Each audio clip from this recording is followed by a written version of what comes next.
Welcome to Mysteries, Monsters, and Mayhem. I'm Shannon Lawrence. And I'm MB Partlow.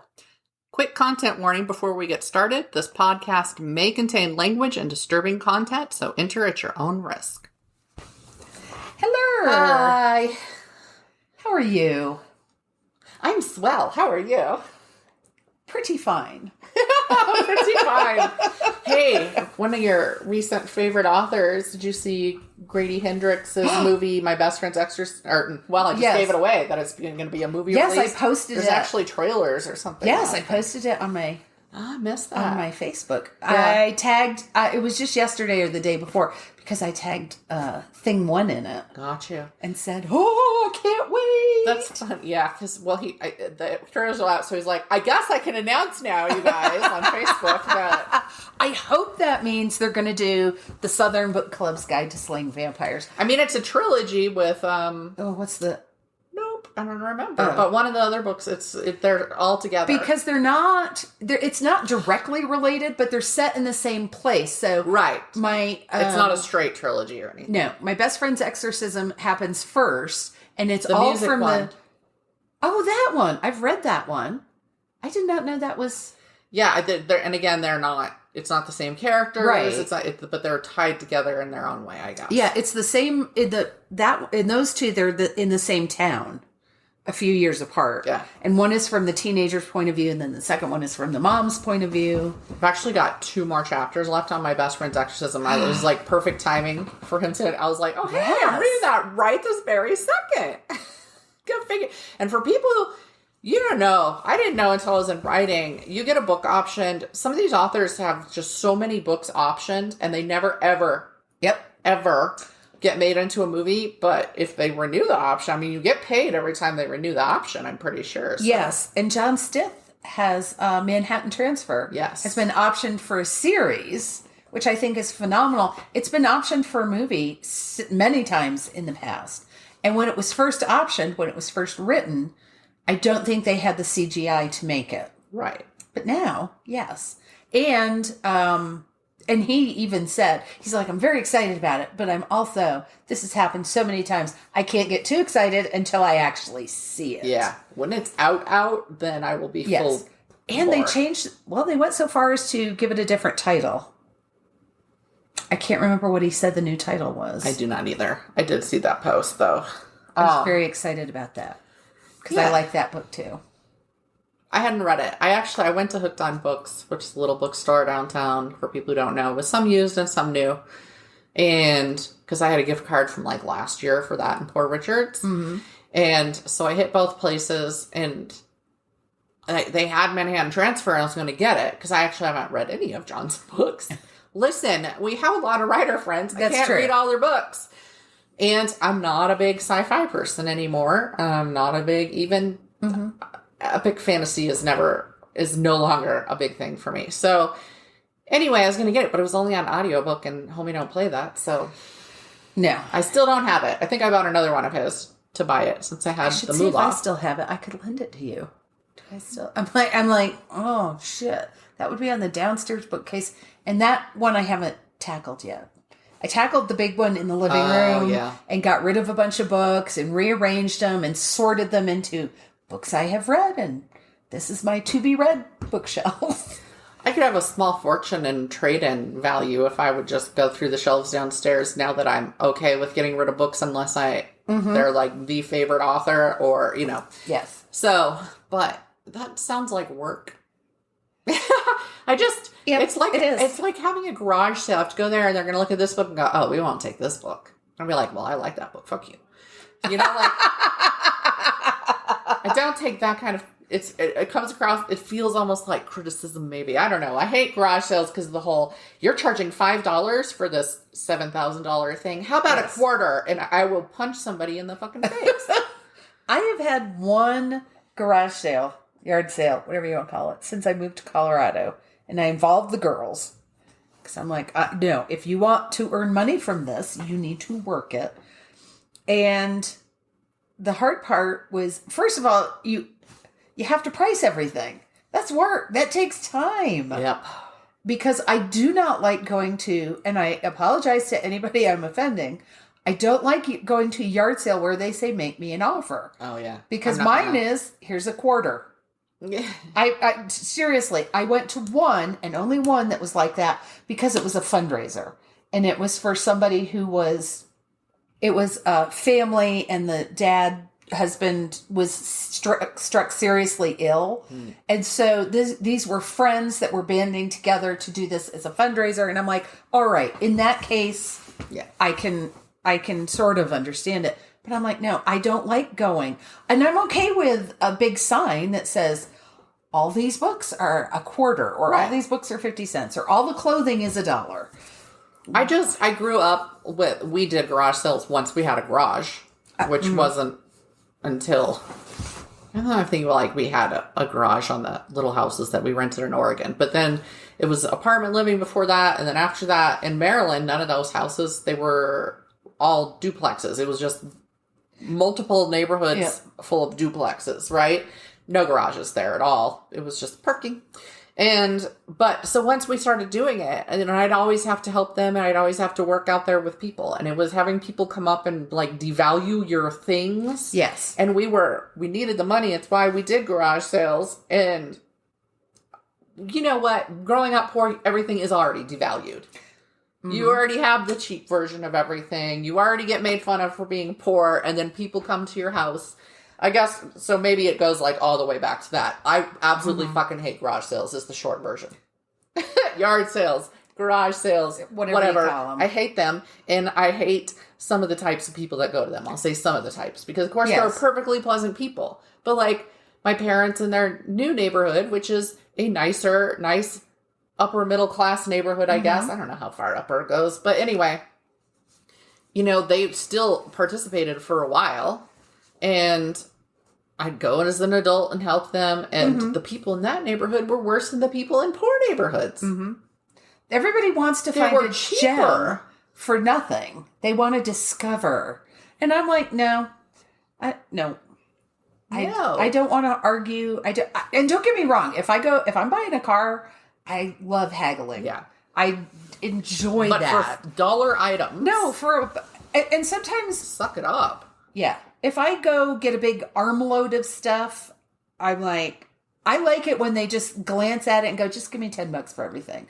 Thank you. And people who bring a $50 bill to a yard sale or a Girl Scout cookie booth should be publicly flogged. And the thing is, if they're doing that, they're doing it to make the statement that they had a 50. Yes, or 100. There's such weird posturing with some of those people too. Yep. Some of them were hyper aggressive and confrontational and combative about stuff. Like, no, I just can't handle it. I don't think I will ever do another garage sale. The last one I did was when my grandma died, and we did an estate sale. And she lived up on top of a mountain, so everybody, of course, wanted to just come and peruse, like, how does this part of the world, and ugh, it was gross. Although I do love going to an estate sale because I like seeing how people lived. Well, that's why most of them were up there. And I like looking at what were their books, what were their hobbies, what do they have in the kitchen. Now, because we all know I shouldn't be trusted in a kitchen. But because I will buy, and if there is a recipe box with recipe cards in it, forget it. I will knock old ladies over to get that recipe box. Good to know. Good to know. I will knock the old ladies over to the recipe box. Yeah, I don't really like going to them either. But I've always had a thing about trying to, walk through any sort of sale, signing, you name it, where there's that hopeful face on the other side of a table. Yep. I hate being sold to, but then I also feel there's that weird guilt, like you should buy something before you walk on by. I can't handle that. No. I don't like it. It's all very awkward to me. Anything that's a selling thing is awkward to me. And now, of course, I have to do that all the time, right?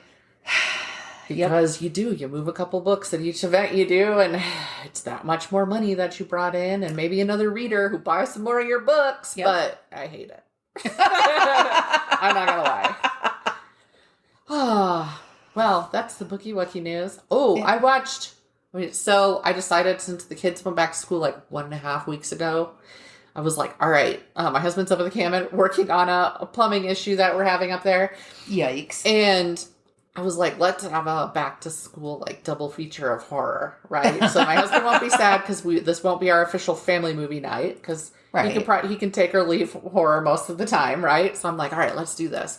So we watched The Faculty, which is still really good. That's a good film. Haven't seen it. No surprise. And no, well, there you go. That's a movie night one because it's a good movie. And you'll be shocked at how many just actors are in it that played teens and became a big thing. Josh Hartnett is one of the main characters, and Elijah Wood, and one of the teachers is Famke Janssen. Selma Hayek is one of the teachers. Oh my god! Just Phoebe Newworth is the principal. I love her. So anyway, yeah, it's Killer Teachers. And Killer Teachers was going to be my theme for both movies. I was going to do Class of 1999, which is a really small horror film that probably nobody saw other than me. But I loved that movie for what had Pamela Greer as a killer robot teacher. Ooh, love her. But since I had to go to HBO Max for The Faculty because I couldn't remember if I owned it or not, they had Disturbing Behavior popped up after. Have you seen Disturbing Behavior? What is it? So it's Stepford Wives with teenagers in a small town. I don't know. It sounds vaguely... Holmes. It sounds like a book I just read not too long ago. Interesting. Well, it's a 90s horror film. Okay. But Katie Holmes is in it. She's not the... Cyclops from the X-Men movies was playing a teenager in it. Okay. So... I'm forgetting his name. He's a bunch of other things, but I hated him so much as the character Cyclops that it colored everything I'd seen before and after with him. It took me a while to come back around to him. So now his name was like blocked from my head. Gotcha. I just really didn't like that character. Anyway, I think it's Cyclops. Anyway. I think I saw 2 X-Men movies. So Disturbing Behavior is, somebody comes into this small town. All of the popular kids, the jocks, they're like shorting out. Like, they have these temper things and attack somebody and just violently or themselves. Like, this one girl hits on this guy, and then she's like, nope, bad, wrong, slams her face into a mirror. Okay. Oh. So anyway, they're trying to figure out what's happening, and then, like, this guy who's known for being, the anti-hero grunge guy that's there at the school, he gets converted, right? And he has these big conspiracy theories. He's the one who thinks this is happening in the first place. He finds out his parents have signed him up for this program. Oh. That everybody knows it's the program. They just don't know what it's doing. It's just the kids come out and suddenly they're good kids, right? And so he's going to go back and kill everybody, but the other teenager's like, no, you're crazy. And he gets the gun, wrestles the gun away from him, sends him off while he gets converted. Okay. Yeah, and that's Nick Stahl, the actor, is playing him. So, yes, it's that whole thing. So it is. It's Stepford for teenagers, but The Faculty is an homage to The Thing. Thing and Invasion of the Body Snatchers. And so they combine elements from both of those and put that in The Faculty. Yeah. Good film.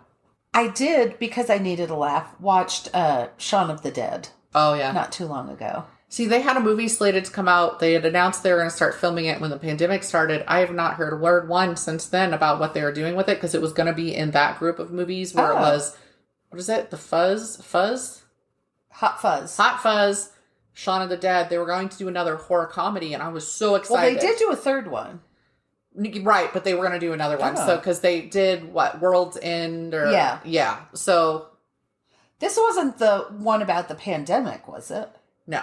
Because that one it had nothing to do with it. They announced it first. And then the pandemic hit, so then it never got done. Now I don't remember if it was like a werewolf one or something. They were going to do another major thing, because they'd done Aliens, and they'd done cults. Yes. And they'd done zombies. So they were going to do something like a vampire or werewolf woman. I don't remember the details now. And I was super excited about it because, of course, it would be great.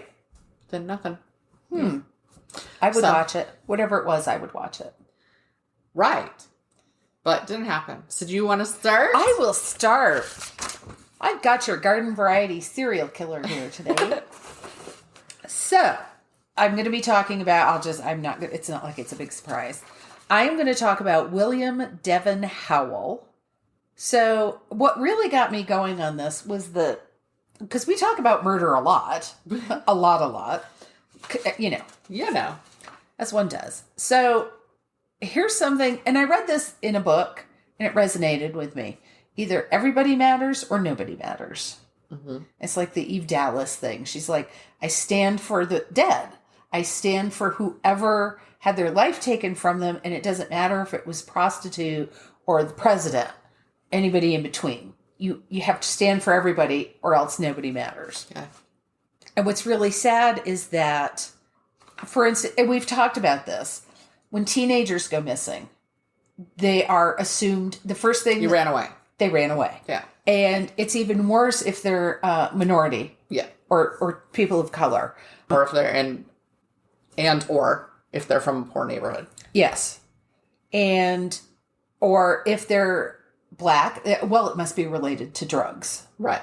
The LGBTQ community, they can't even get taken seriously. No. Nobody believes when they report somebody missing. So there are serial killers out there. Here's the thing.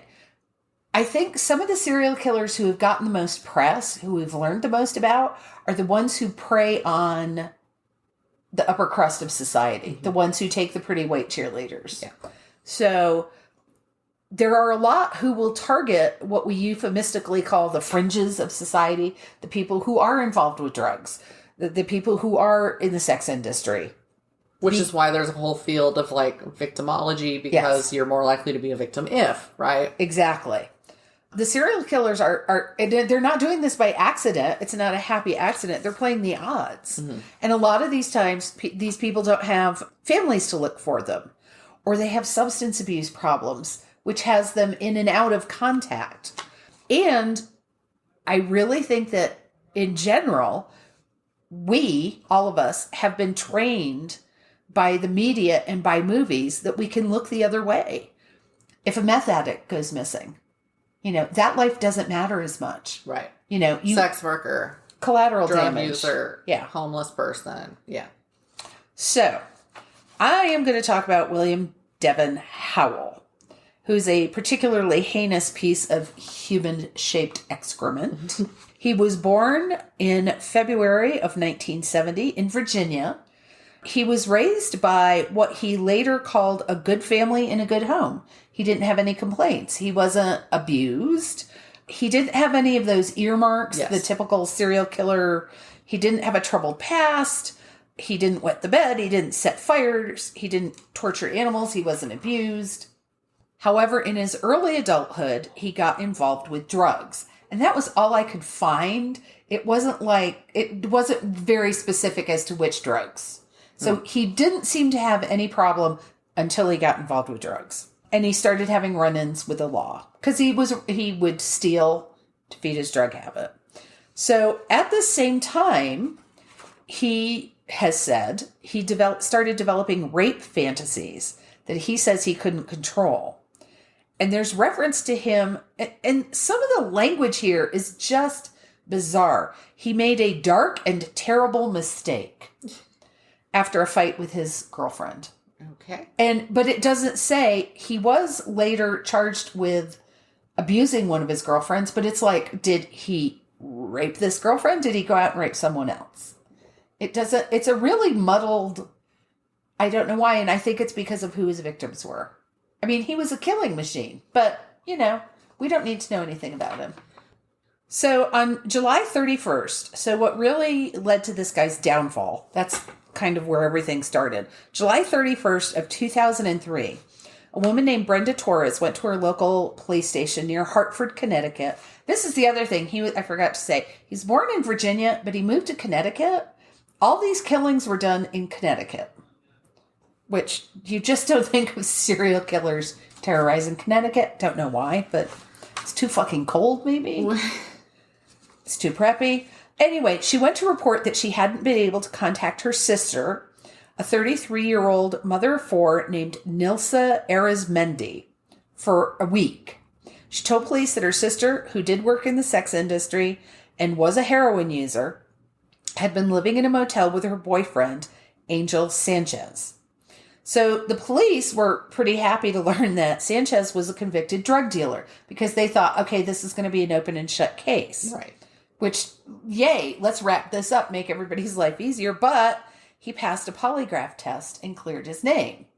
And I mean, we know polygraphs aren't everything, but apparently... But for a while, they were thought to be pretty impervious, right? Well, and in this case, it worked. So Sanchez was able to tell police that he and Nilsa had allowed Howell to spend the night in their hotel room with them so they could all smoke crack together.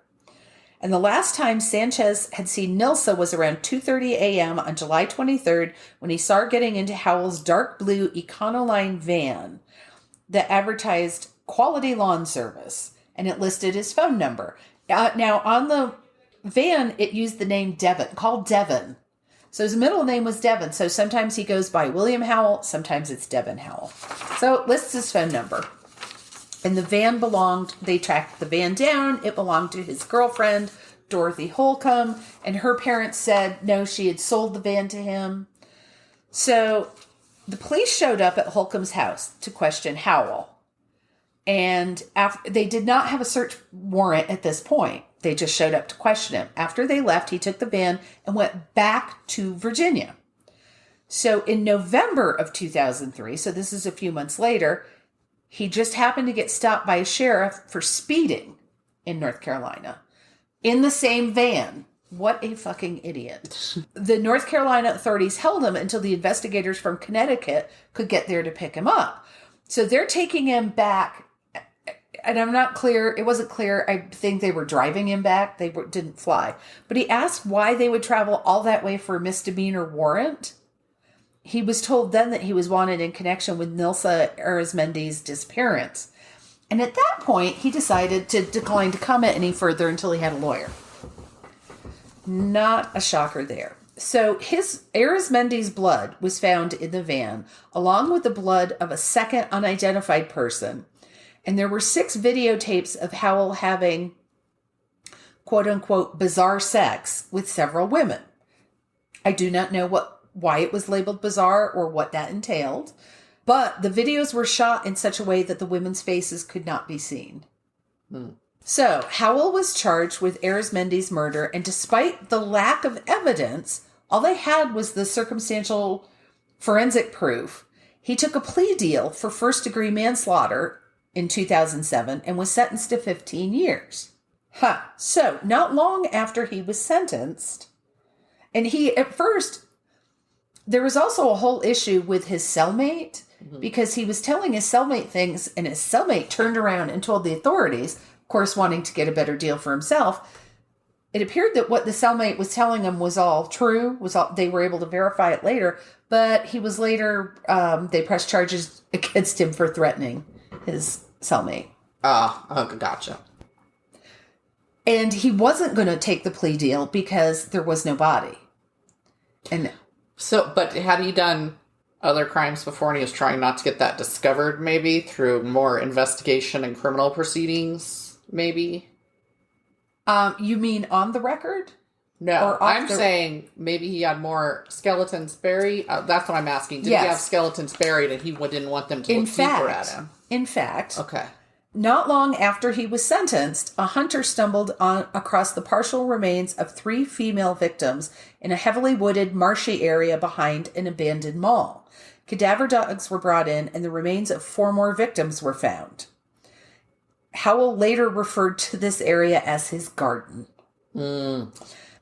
He told his cellmate about the garden, about how he liked to bury his victims there, this is just beyond. He's told him in detail how he strangled a trans woman to death in anger once he discovered that this was a trans woman. He was later convicted of witness tampering. That was what the charge was, for threatening his cellmate. At one point, he kept one of the bodies in the van with him for 2 weeks because he said it was too cold outside to bury it. Gross.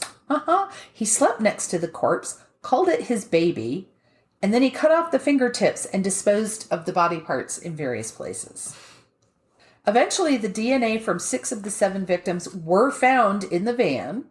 He had even taken the seats out, but it had soaked in. He was charged with multiple felony murders and in 2017 pled guilty to 6 of them. He was sentenced to 360 years in prison because in Connecticut, a life sentence is 60 years. So it's 60 years times 6 victims.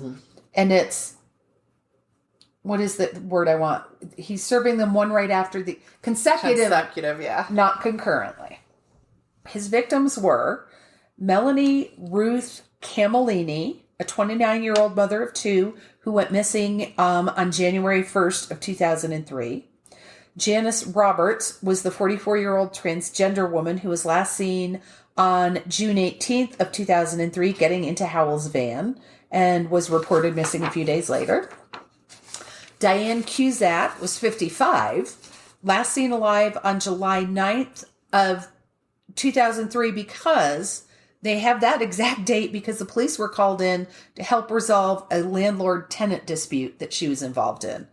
She had fallen out of contact with her family years earlier. I believe it was because of a drug problem. She was actually never reported missing. Yeah, that's... Yeah.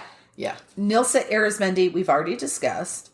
Marilyn Gonzalez was a 26-year-old mother of two, also went missing. It didn't give me a date, just in 2003. And here's the name I love, Joyvaline. Joyvaline Martinez, 23 years old, went missing October 10th of 2003, but wasn't reported missing until 2004. She was last seen in East Hartford, where she lived with her mother. And Mary Jane Maynard was a 40-year-old mother of two who was a former addict who had become a substance abuse counselor who went missing in October of 2003. A substance abuse counselor. Uh-huh. So, yeah, some of these people weren't, in troubled lives. So they were what, merely minorities? Is that... they all seem to have... It implied that they were all involved with drugs in some way. Oh, okay. But yeah, even as a counselor... But she had gotten out of it. And become... Okay, I have friends who've done that. Yeah. So, yeah. So at his sentencing, this will make you want to puke, Howell cried, apologized to the family of his victims for his monstrous, cowardly, and selfish actions. He told the court that he deserved the death penalty, which I happen to agree. Well, yeah. But it had been abolished in Connecticut at that time. This is the same man who boasted that he never really wanted to kill the women. He just killed them to destroy the evidence that he had raped them. Gross. Yeah, he would also have brutalized... This is just the... I get so mad when I talk about these. He would also have a brutalized woman tied up in the back of his van when he drove through McDonald's to get them a last meal. So he would tell them, I'm going to go through a drive-thru. He didn't tell them why. He said, I'm going through a drive-thru to get something to eat. I will kill you if you make a noise. And none of them did. He had them terrified. And then he would feed them, and he thought that was hilarious. Of course he did. Yeah. While he was... I don't know how I feel about this. While he was serving his 15 years for the murder of Nilsa Arizmendi, and shortly before, just before he was charged with the other murders, an attorney named Ann K. Howard reached out to Howell for an interview. The result of the correspondence between them, the visits to the prison, and recorded phone conversations is a book called His Garden, Conversations with a Serial Killer, that was published in 2018 and is available on Amazon. The ad copy claims that he told her every grisly detail of his crimes, which I'm sure is very comforting to the families who are left behind. Mm-hmm. I don't know why she got involved with this. It didn't sound like she was ever involved in the case. She just was like, I'm an avid true crime fan, so I'm going to see if I can talk to this guy. Okay. Yeah, and I would really love to slam the book, but it's gotten a lot is relative. It has mostly very good reviews. So I haven't read it. I don't want to get inside the mind of a serial killer. Not particularly. No, not that closely. I'm good with just... But yeah, it seems like he just preyed on women who were on the fringes, who had issues, whether they be, and it seems like most of them were drugs, some of them were sex workers, and they were people who had no self-esteem, probably no belief. And I'm not saying that anybody could have fought back and got away, but it seems like none of them probably had the belief that they were worth fighting for. Yeah. Which makes me very, very sad. So my sources were Wikipedia, the Inquisitor, and Massachusettslive.com. So he is still alive. He's still in prison in Connecticut. He's, living his life. Yeah, it always fascinates me in a dismal kind of way that how much certain types of people are looked down on and how far above them people hold themselves without even knowing it, I feel like. Yeah. And that even goes to, like, I guess nobody cares if a McDonald's worker, for example, were to disappear either, right? Because they're also on the fringes as far as people concerned, yet these are the people serving them. Yep, each and every single day, obviously. Any of us who've worked service work of any sort know exactly how people look at you and how easy it is for them to treat you like you're subhuman when they're dealing with you. Mm-hmm. And I don't understand what psychologically is behind that being part of our makeup. Basically. So I don't understand it. So I'm not better than. So I don't suppose like you that. have anything happy and joyful to follow that with. I mean, it's murder, but it's not a serial killer. Okay. In honor of you, I named it To Sleep, Perchance to Dream. Oh, God. All right, so I'm going to be talking about homicidal somnambulism. I resemble that remark. Oh. Which one? I don't walk so much as sit up and gesture and talk. Yeah. I'm going to kind of talk about that in a bit.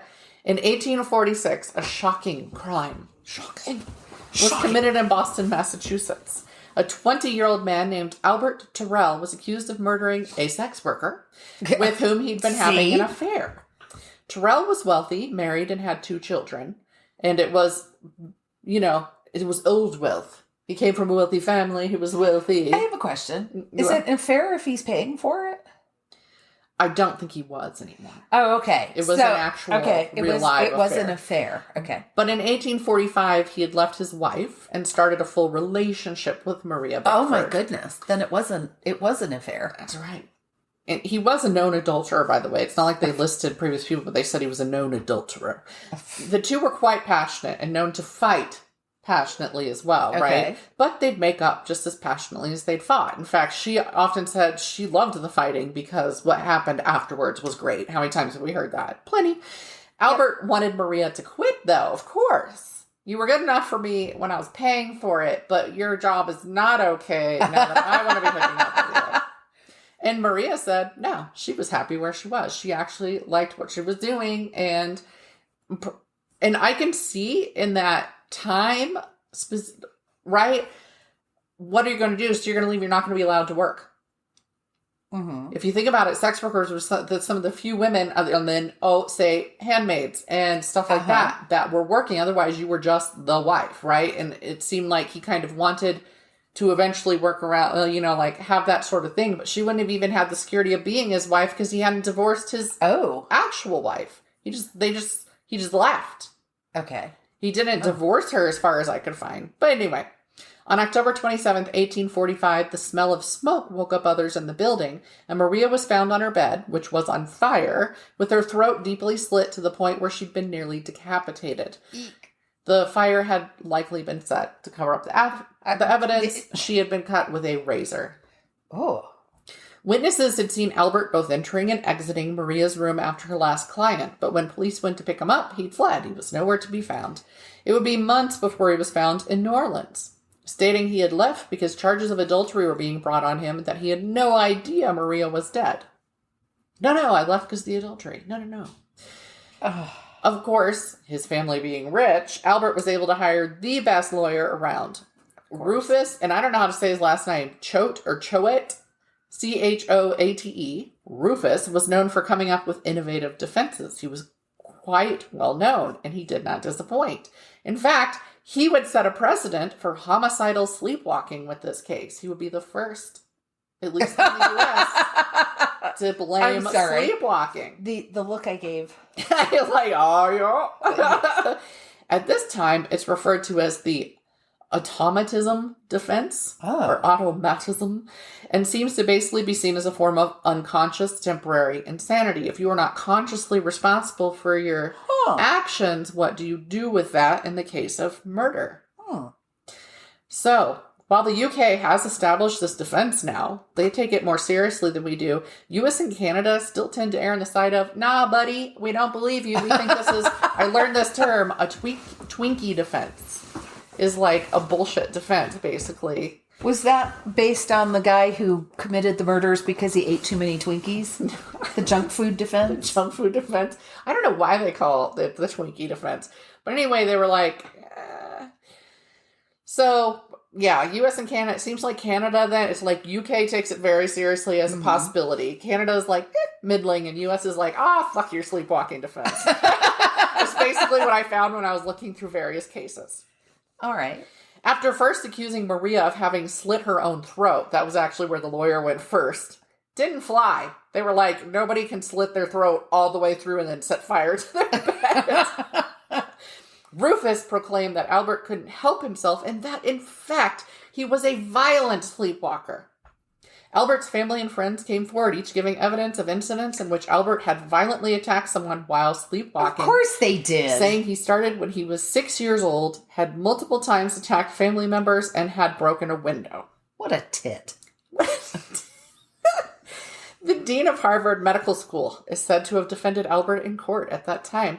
Walter Channing was his name, and he said it was completely possible for someone to commit a crime while sleeping. It was also claimed that he had no motive, but I feel we've seen this type of story unfold repeatedly throughout time. Maybe she was, pregnant, and they didn't find that out. It was 1846. Maybe she was demanding more than he was willing to give. Maybe he was just angry because he was jealous about her having just had a client, and he lost it. Yes. There's 5 billion motives I can think of for good old Albert there. But anyway, they were like, no, he didn't have a motive. He loved her, and he had left his wife for her. And I was like, a mistress murdered. Gasp. A mistress with whom he fought all the time and who refused to leave the sex trade for him? Double gasp. Yes. So shocking. No motive whatsoever that I can think of. None. So let's go to some facts. The National Sleep Foundation says that 1 to 15% of the population sleepwalks. In 2013, a French study found that 58% of 140 test subjects were violent during sleep. They were all sleepwalking subjects. 58% of them actually exhibited violence, with 46% of those violent sleep issues being aimed at the person sleeping next to them. Well, no shit. Well, the rest of those were aimed at themselves. It was violence toward themselves. Right, but so that's why that was important, was how many hurt themselves, how many hurt the other individual. I was just like, what do you think? They're going to walk downstairs wait. out the door? Oh, wait. Oh, wait. Okay. Those who sleepwalked in childhood were more likely to be violent during sleepwalking bouts. So if they had like this long-term thing of it, they were more likely to be violent, which is interesting. In addition, violent sleep behavior was frequently linked with night terrors. So that whole you can't wake them up, they can't, they're deep in this thing. Sleepwalking typically occurs in the phase of deep sleep that comes right before REM sleep, with REM sleep being when we dream, just so people have that information. Our limbs are technically considered paralyzed during this time with no conscious control over them. Just as with other sleep issues, sleepwalking is often exacerbated by stress, medications, and other drugs, alcohol, and of course, lack of sleep. The more sleep trouble you have, the more sleep trouble you have. An American sleep study showed that the violence may actually only occur when there's another person nearby, and that just their presence can cause the violence, so it's a reaction to that presence. Dr. Mark Pressman was quoted as saying, "It is possible that the absence of physical contact or proximity to other individuals is the only factor that distinguishes violent sleepwalkers from non-violent sleepwalkers." I'm going to give you a case that disproves that. But anyway, this suggests under the right circumstances that any sleepwalker might respond to a perceived threat or close proximity with violence. You're welcome if you live with a sleepwalker. With that information, let's discuss a few examples. At this time... Oh, I hope Joe doesn't listen to this. At this time, it's said that at least 68 cases where homicidal sleepwalking is involved have come to U.S. courts. Wow. I'll cover the most famous case. So this is the one that I first heard of this even being a thing. It had an ABC thing. It's been covered ways from, So people might recognize the name Scott Falater. In 1997, when he was in his 40s, he woke up to his dogs barking and police in his house. Wearing pajamas. Not fun. It was pajama bottoms and a white t-shirt. He had no idea why they were there. And they asked him, they were like, "Sir, is there anybody else in the house?" And he said, "Yeah, there's 4 of us in the house. My wife is sleeping, and then we have 2 kids." He would discover later that his wife's dead body, stabbed 44 times, was in the pool in the backyard, and the neighbor had watched over the fence Scott putting on a pair of gloves. Not just putting on a pair of gloves.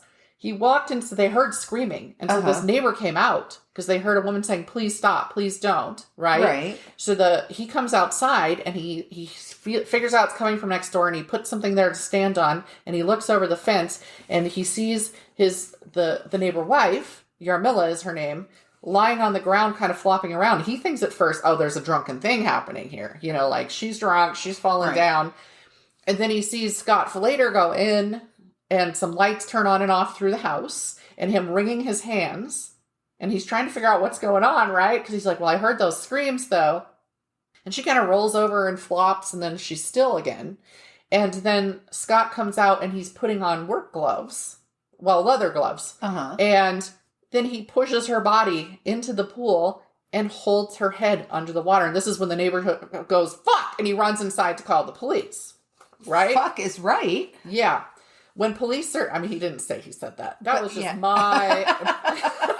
Your dramatization. But I determined. When police searched his house, they found his bloody shoes and clothes in a plastic... Well, they found his clothes in a plastic food container in his vehicle, as well as the bloodied knife, gloves, and then a pair of boots that were bloodied in the spare tire well. Earlier that day, he had taken his tools out of that spot to fix his pool pump, but he'd started too late. It was like 9 p.m. by the time he got out because he had other things to work on after work. And he'd gotten frustrated and he was super tired, right? But anyway, he had removed something from there. He had a couple blood smears on him when police took him in. There was like a blood smear behind his ear kind of, and one somewhere else, so he could not see it. Oh. But they saw it. He'd also bandaged a knife cut on his hand. Before they'd gotten there, it was cleaned and bandaged. Okay. All of this looked particularly damning. Well, yeah. There's a witness. Add to that, people claiming the couple had been having marital problems and that he'd expressed concern that she was not following the Mormon religion as much as he was comfortable with. Here's the thing. There's a whole background to that I read in an interview with him.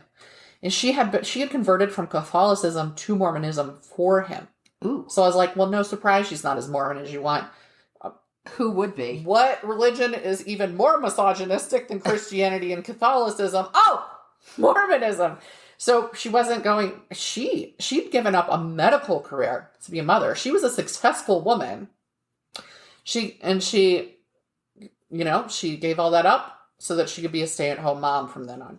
Well, Scott continued not only in his chosen career, but giving a ton of his time to the church. Like he ran a youth group there and stuff like that. And if you're working until you don't get home till 6 and then you're working on church stuff and then you're gone many nights and weekends doing that stuff, was he home? Was he a father? His church was more important to him.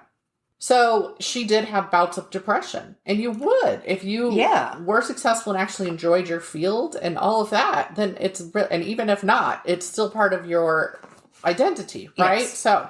And they moved all over the place during this time for his jobs. So she kept he even said later, she didn't have a support system. He understands why this was rough. He said, I was selfish and an asshole during that time because I didn't see it. So, still others, including the neighbor who witnessed the murder, said the couple never fought. Nobody saw them fight. So, I never found an actual person, like named person, claiming they'd had marital problems. One friend said that one time Yarmila had said, my marriage isn't as perfect as you guys all seem to think it is. That's the only thing she'd ever said or that indicated there was anything. And some people don't share their marital discord with people who are not their spouse. Right. So you discuss the fine details of your relationship with the person you're in the relationship with. That doesn't mean you feel like you need to share it with the world. No. But they said they were quiet, loving, and church going, and had people over all the time. And she She was the full-fledged stay-at-home mother. She did all the things, you know. His 2 children, who were young teens at the time, stand behind him still, saying their parents never fought in front of them. Their father was never violent. He had never lifted a hand to her. Scott later admitted that evidence showed he'd done it, but said he had no memory of anything that had happened after he'd gone to bed. He didn't. In the questioning of him, he's like, they're asking all these questions, and he's going, "Oh my God, has something happened to my wife?" You know, like the right reactions. Right. Like he honestly didn't know. Yes. And he starts crying, and he's struggling to answer their questions and stuff, and they're thinking utter bullshit. Of course they are, because the neighbor saw him go in and put gloves on and push her body in the water. And the thing is, well, let's see, I'll just talk about that in a minute, but yeah, he's acknowledging, he's like, I get that what you're saying makes sense and that I must have done it. I don't remember doing it. The first thing I remember is waking up in my bed to my dogs barking. And then hearing voices, because cops were talking. Right. They found the body before they met him. Oh, God. Right. So it was just, but yeah, experts were divided on whether he could have committed such a complicated crime and cover up all while sleepwalking. Ultimately, he was found guilty in 1999 and sentenced to life in prison, where he still serves and where he fully expects he'll die. It doesn't sound like he's fighting to get out at this point. I don't know. I've long been conflicted about this case since I first heard about it, because of course my first reaction was bullshit. So was his when his lawyer presented the idea. He was like, no way, right? He was like, doesn't that mean I'm crazy or something like that? And on the one hand, I can believe that a murder, say, in the bed next to somebody happens. I lived with an uncle who had severe PTSD and would have flashbacks in the middle of the night, and he had weapons just all around in his room, would pull a gun on my aunt. I expected any time to wake up and hear she was dead, frankly. So, because he's screaming at her and he's got the gun on her and she's trying to get him to wake up. It's a scary thing. It's very real. It happens. Now, he was awake, but still in this dream state, right? That's pretty much what's happening with those flashbacks. To put it in an ugly I can way. understand it in the bed next to you, in the same room. But to commit a murder, so I'm like, okay, initial stabbing, maybe.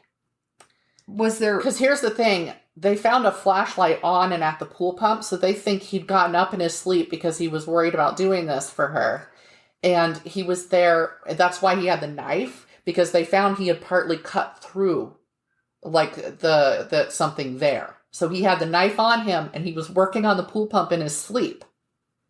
And she had fallen asleep on the sofa. He kissed her goodnight as she was asleep in front of ER, and he went up and went to bed and left her there. And so she must have woken up. This is the theory. And walked out. And so there was another human being there talking to him when he's in this dream state. That part I can actually buy, because I've seen sleepwalking in my own family, and people die all the time from it. Actually, walking out of your house into traffic has happened. Walking out of your house, off a cliff, shit like that. So I can believe it to that point, because I also know that I can get into these really weird dream states that are semi-conscious to unconscious, right? But covering it up, changing your clothes, going inside to get gloves and come back out and finish the job, that sort of thing, that's what I have the hardest time dealing with. And really, in the beginning, I had a hard time believing murder in that way, because I'd never heard of it. I get the dream state, and this person, you're working on the pool pump or whatever piece it is, and this person surprises you, and you react violently to that. But yeah, it's the going in, getting the gloves, holding her head. It's all the pushing hiding the evidence. They said he had gone out twice. Once to put the clothes there, once to put the shoes and gloves and stuff there. Yeah, and so that's 2 times out to that. Yeah. I still struggle with that. So, such a stretch. And I mean, my daughter had night terrors. I've seen that also. She could be up and fighting something in her sleep. And all we could do was buff her. Now, hers were associated with, we later figured out there was a tie between when she was having night terrors and when she'd have petit mal seizures. Right. The seizures would follow. It was actually, once we learned this is a pre-indicator, she's going to have a seizure, we could watch for it. But, so I've seen all manner of things. I understand that you can be in these, fugue states or whatever we'll call them. But the rest of it's such a stretch. On the other hand, no one was ever able to prove that the couple even fought in the first place, like ever, and he was known to have serious bouts of sleepwalking as a kid when stressed, one of which involved throwing his little sister across the room because he was asleep, right, and he was trying to get out the back door, and she kind of reached around, and she knew not to wake him up, but she reached around him and locked the door so he couldn't get out. You know, that's a smart thing to do. Right. And he turned on her and struck her and threw her. And she said it was terrifying because his face was like a mask of like anger when he's doing this, but he wasn't there. He glassy-eyed and he just wasn't there. So his behavior once definitely awake was also convincing. Like what I read of the interviews and what he said when and how he came to understand it. He could be a really good actor, but it all seemed legit. It's what you watch for. He didn't seem to be lying. And, okay, so I read an extensive interview with him, and the awareness he showed of his wife having been unhappy in the marriage, and him looking back and saying, I was too absent. I was arrogant. I was selfish. He said, I was an asshole, he said in one part of it. And he suspects, he said that he's pretty sure, had he not realized it, they had a good couple years before this happened, because he had realized kind of what he was doing, and he'd gone, all right, let's settle in one place. Let's get you actually a community, you know, let's do this. What was his job? He was an electrical engineer, I believe. Okay. So he said that he was pretty sure she would have left him had they not finally settled and started making things better. So he's very open. He's very honest. He's clearly looking back and he's thinking through his actions, you know, in their marriage. And to me, that actually comes closer to convincing me than other things. You know, he has fully embraced it as his fault. He said, I don't remember the details. He's talking about when he dies, he will be back with her and she will be able to tell him what he did to her. And he is devastated by what must have been going through her mind. You know, he's like, yeah, I will never get over the guilt of what I did to her. So like that sort of thing, I'm like, this isn't what a murder, you know, this isn't what they talk like. It's very convincing. And again, okay, maybe he's just really that good at lying, but he has no background in lying. He has, you know, so it's like, I don't know. So anyway, another compelling case involves Kenneth Parks, who lived in Toronto, I believe. He was Canadian. He walked into a police station late on May 24th, 1987, covered in blood with deep cuts in his hand. I think he had severed the cartilage, and saying he thought he'd killed two. He just kept saying, my hands, because he's looking at them and they're bloody, but it's also his own blood because he had cut his hands badly. My hands, I think I killed someone, my hands, you know, and he was very confused still when he got to the police station. And as you are when you wake up after when you finally... Yeah. You are very from confused. Anything like that. Yeah. So sure enough, his mother-in-law was dead, beaten with a tire iron and stabbed. Oh. His father-in-law had been choked and stabbed, but was alive. He hadn't seen who attacked them as they slept in bed. I mean, they woke up in the dark. And somebody's beating on him with a tire iron. Yes. So he didn't actually see the person. The person never talked to him, anything like that.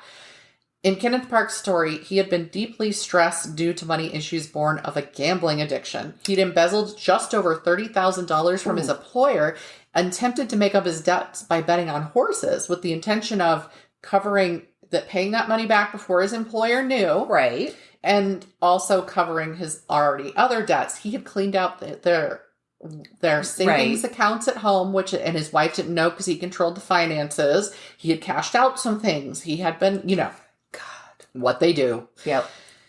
Having failed, though, because he bet on the wrong horses, he lost all that money as well. Oh. He was found out and fired, and he had started attending Gamblers Anonymous. And they had made a plan, he and his wife, they were going to tell his in-laws on the 24th, the next day, about what he'd done, come very clean about what was going on with him, and so that everybody could move on.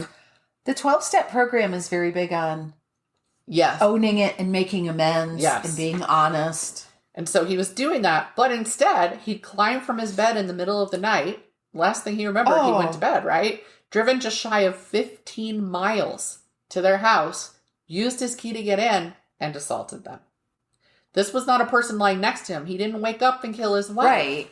He drove 15 miles. I thought you were going to say they were visiting, and they were so at least in the same house. Nope, they lived in a neighboring city.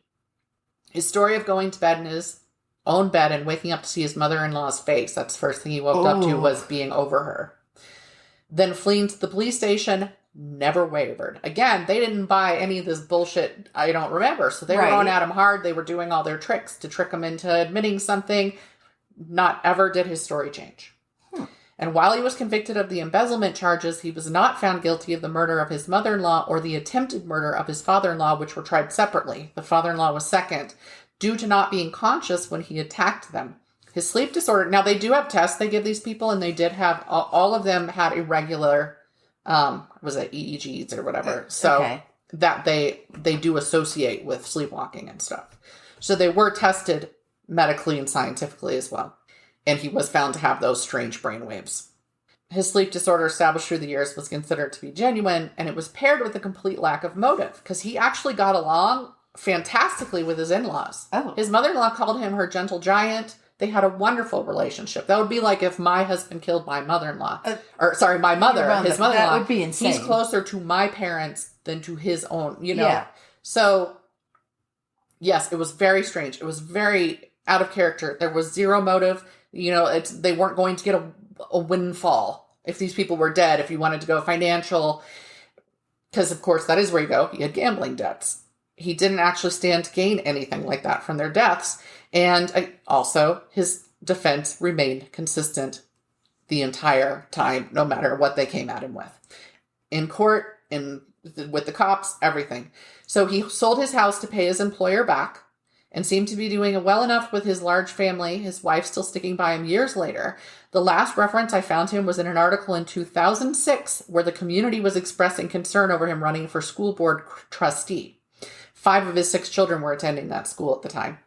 In general, the community was against him being on the board, though those interviewed appeared more concerned with the embezzlement, meaning he was unprofessional and dishonest, than the murder. So it sounded like they'd mostly accepted the murder thing, but then again, the entire article was sleepwalking murderer running for school board trustee. So I couldn't find if he got it. Pretty sure he didn't because of his background.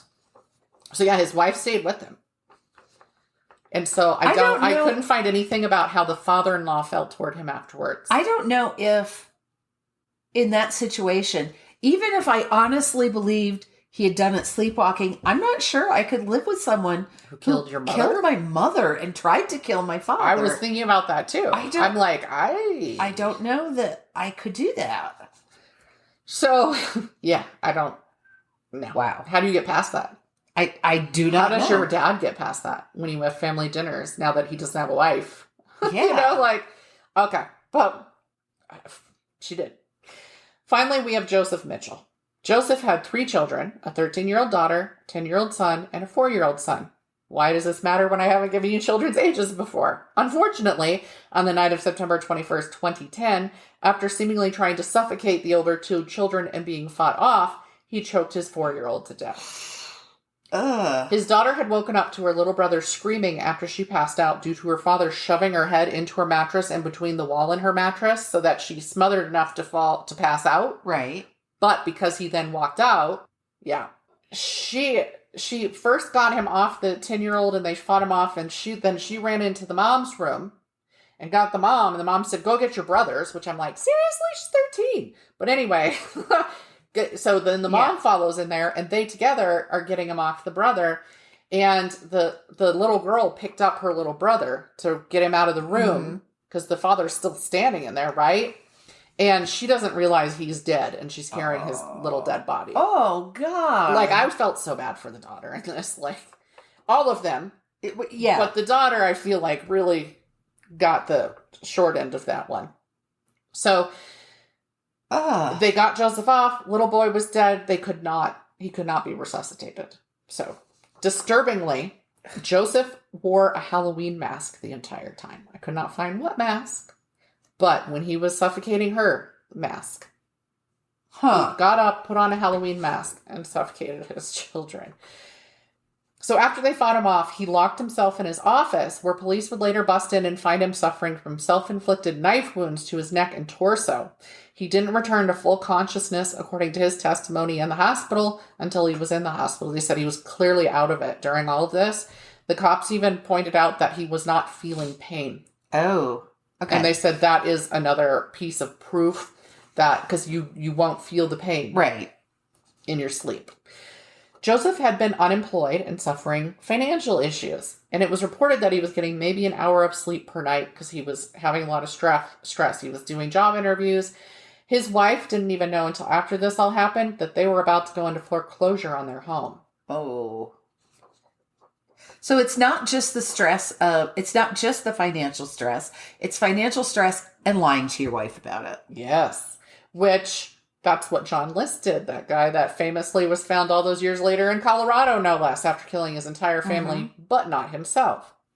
However, in this case, he was hopeful about a position with Red Cross that seemed promising that he'd already interviewed for, and he thought he was going to get the job. So a solution appeared to be on the horizon, but maybe that was compounding that stress in a certain way, because good stuff is also stressful. And of course, you're hinging everything on this, right? So this might have hit the peak.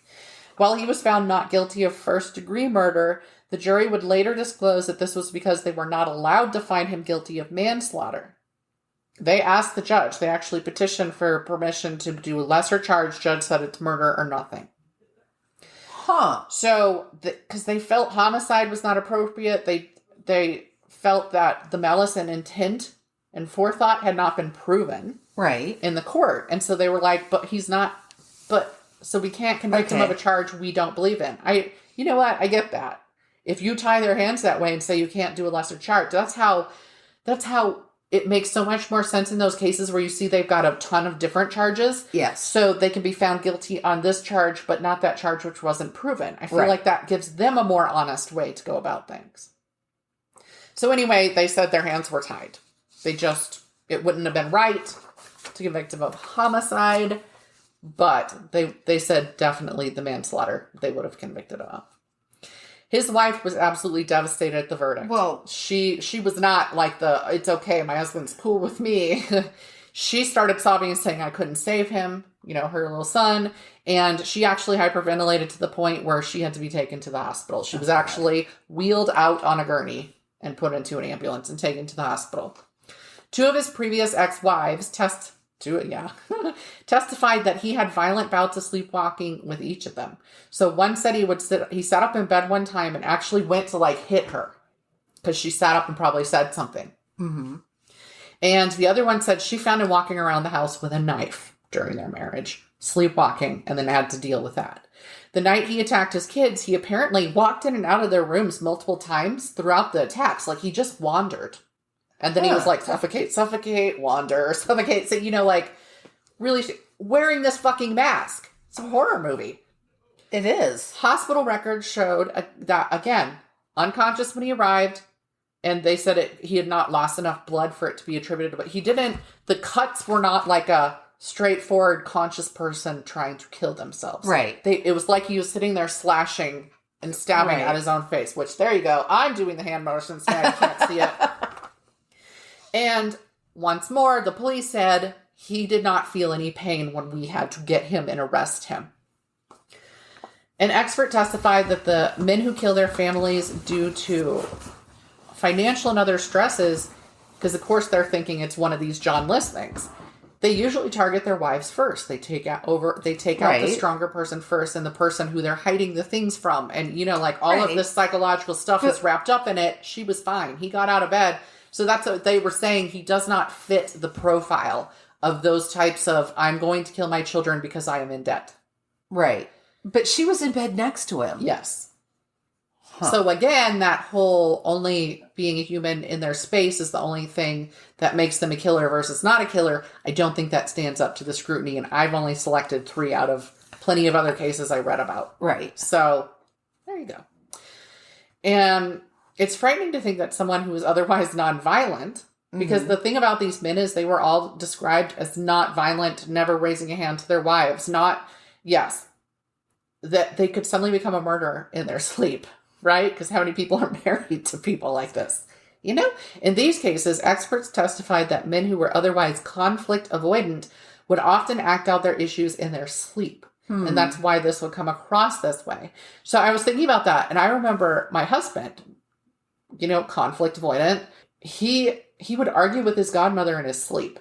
when we were in our 20s. And it was full conversations because he was getting out what he wanted to say, basically, unconsciously, because not only was she his employer, and therefore we were reliant on that income, but she was also a major presence in his life, controlled his father's life, all this stuff. This was not somebody he could stand up to and not risk a lot of things going very wrong. Right. And so, yep, there he is in his sleep arguing with her. She was also a terribly abusive person to him and just a piece of shit, let's just say. She died recently, alone in her house, and nobody found her for a week. Want to know why? Anyway, she was abusive to him. She was abusive to her husband. She was abusive to his dad. She was abusive to her adopted kids. Both of them ran away. This is not a good person. No. This is what I'm saying. And so he would argue with her in his sleep. And so he was doing really exactly what they're saying. That's what these men do. They deal with these issues in their sleep because they cannot do it in the daytime. Huh. And I was like, that's kind of funny because I am not what one would call conflict avoidant. I am more so now than I was before, but definitely wasn't when I was younger. And I just peacefully talk to people and have conversations with them in my sleep. I do not fight with them and argue with them and stuff like that. So that I found that interesting, that contrast just in our household, right? Like if he is super stressed, then he might talk to them. Whereas one of mine are just saying random things or like actually talking to the person in the room. Like when I was a teenager, the first time I heard I was doing this was I had to sleep with a radio on when I was younger. Now that's become, there must be a fan and white noise, right? But from about 6 up, I needed a radio in my room with music playing. And so I actually fell asleep before my friend, but it takes me a while to get to anywhere deep, right? I do very much surface sleep, and I will sometimes start dreaming before I'm asleep. Mm-hmm.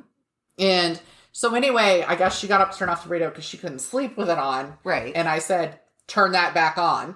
And she was like, fuck. And then she turned it back on. I wasn't conscious. I didn't actually. And I wouldn't have made somebody turn it back on if I'd been conscious. But unconscious, I'm like, bitch. I do have sometimes. I don't think I'm having them recently. But I've had stress dreams. Yeah. I had a job that was really, really stressful. And this was years and years ago when I lived in Virginia Beach. And back then, I slept naked.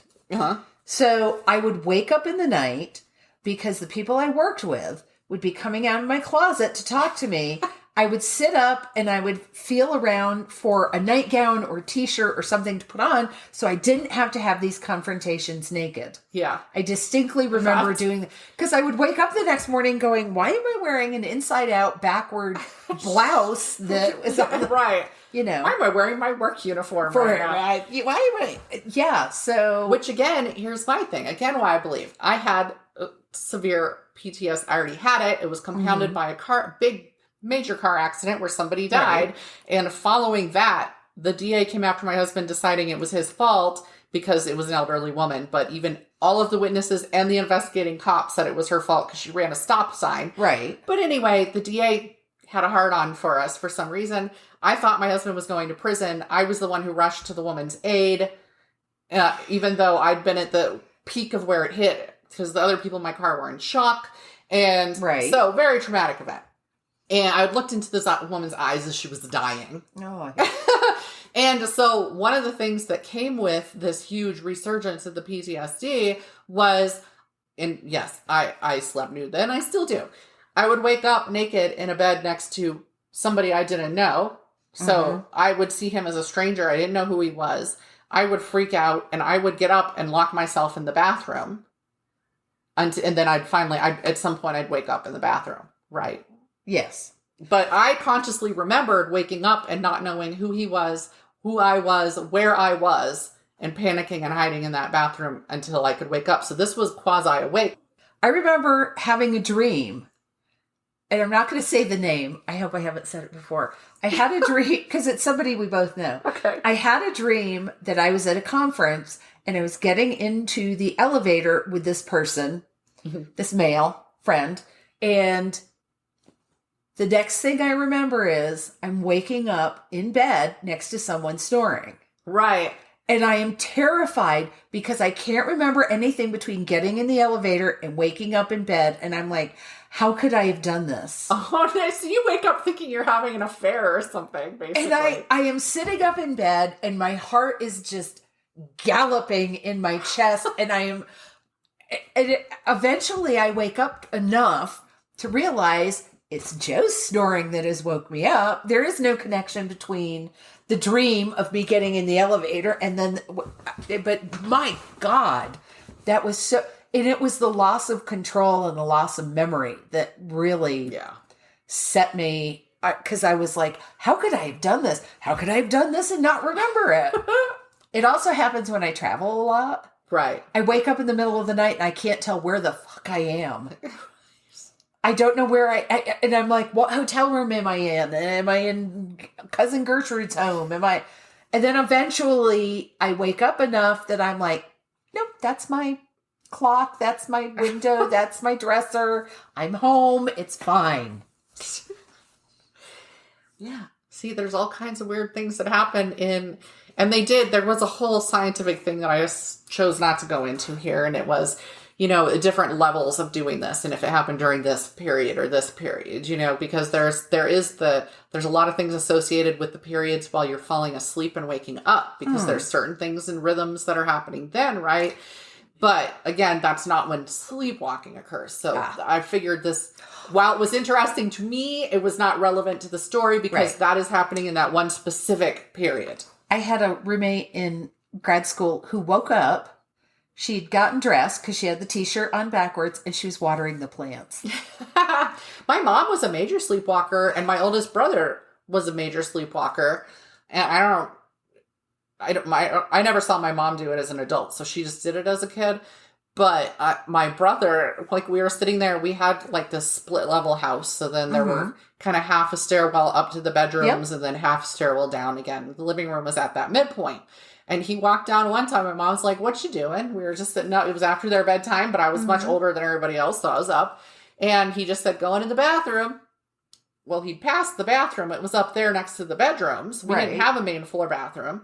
And he just kept going, rounded the steps and started going down the basement. And she went, wait, what? Jumps up and finds him standing there readying himself to piss in the laundry room. So, I mean, very much in our family, we've got all kinds of things. And my daughter had night terrors. Oh, so God. We've really seen the gamut. I've actually had doctors be like, tell me that the symptoms I have and the weird things that I have happened because I had big problems with sleep paralysis during stressful times and stuff like that. And it was always the same figure over me, which now that has become shown that's a big thing. But they were like, that you exhibit the symptoms of narcolepsy because a lot of that stuff accompanies narcolepsy, the sleep paralysis and other stuff like that. And I was like, okay, cool. But I'm an insomniac. How do we reconcile those two things? Turns out it's maybe not that far off, actually. But it's like, okay, well, since I do not have the problem of falling asleep places and I just have crazy like hallucinations in the midway, it's when I'm falling asleep most shit happens to me or when I'm waking up. So I don't have that sleepwalker thing. For whatever reason, one time almost to REM, my body's like, fuck that. We're going to sleep now. But I also, for a while there, I wasn't hitting that a lot. Right. How can you sleepwalk if you never hit deep sleep? If you're always surface sleeping and you're not getting enough sleep. Anyway, no matter what the reality of these cases is, whether they were truly due to sleepwalking, because that last guy, Joseph Mitchell, he had a history of lies. And he was on his third wife, so I guess I can kind of see that, okay? And I did purposely choose, I didn't call it out, but, so one of these cases was in Canada. It's not just American men doing it, okay? One of these cases was in Canada. The other two were in the U.S. One was in the South. One was in the whatever. And there was also a famous case in Wales, for example. Oh. And like I said, the U.K. has kind of codified this as a real thing. But one of these men was black. The other two were white. I tried to get varied experiences. Right. What's interesting is you really don't run across women doing it.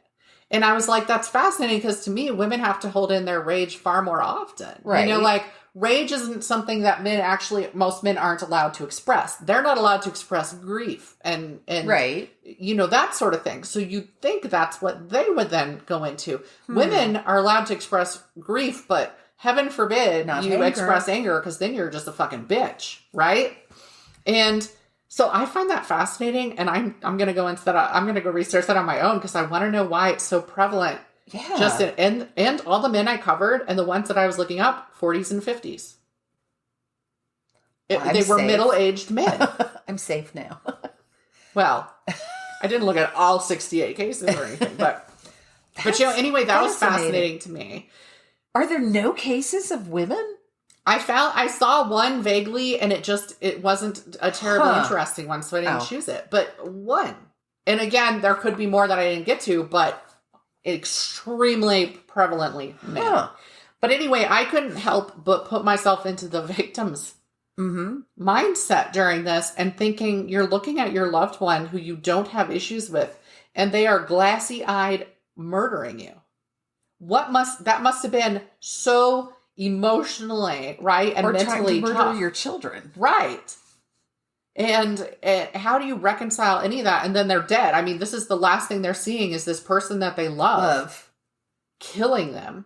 Oh. And the one sister kept talking about how just terrifying it was the way her brother looked at her with rage on his face, but his eyes totally absent. Like you're being killed by a zombie version of your loved one. Like to me, their ends were so confusing and so frightening and so devastating, you know, because this isn't somebody that they thought would hurt them. It wasn't, right? No. And all of a sudden they wake up to this person killing them. And it's not like dad had a secret drug habit or now the one guy had gambling and the other guy had financial. And the other guy was stressed out at work, but he was also stressed because he was trying to make like a video game or something for his youth group and he was getting frustrated with it. And then the pump frustrated him, but he didn't seem to have this kind of stress that other people did. No. That's just bizarre. So, yeah. Oh, my sources. Oh. I had a lot of sources because I looked it up, you know, Medium, People, Phoenix New Times, because one of them was in Arizona, ABC 15 News, Crime Traveler, Toronto City News, Chicago Tribune, CBS News, the Daily Mail. I know. But they had stuff that other people didn't, and all that's interesting. So. Wow. Yeah, I've had that on my list for a while. I was just like, sleepwalker murder. And then it turns out that's really just what it's called, because they don't have that great, except for homicidal somnambulism, which is just fun to say, but hard to say. But is it as much fun to say as Paducah? For me. So, there we go. Did we run long on this one? We did. We did. Surprisingly. Because that's not even long for my usual. Yeah. But it just we got had other things to talk. It was the dream talk. Yes. It's the dream talk. So we're going to go now. Yes. Thank you so much for listening. Check us out on buymeacoffee.com/mmmayhem, where you could do a one-time donation if you want, or become a member and get some perks. All of that information is available there. So thank you for listening. Thank either you. way. And we will talk to you next week. Bye. Bye. Thank you for listening to Mysteries, Monsters, and Mayhem. Find us on Facebook and Instagram or at our website, mysteriesmonstersmayhem.com. Please like, rate, and review, follow, and share wherever your favorite podcasts are downloaded. Thank you for listening and supporting our podcast. We'll be back next week with more shenanigans.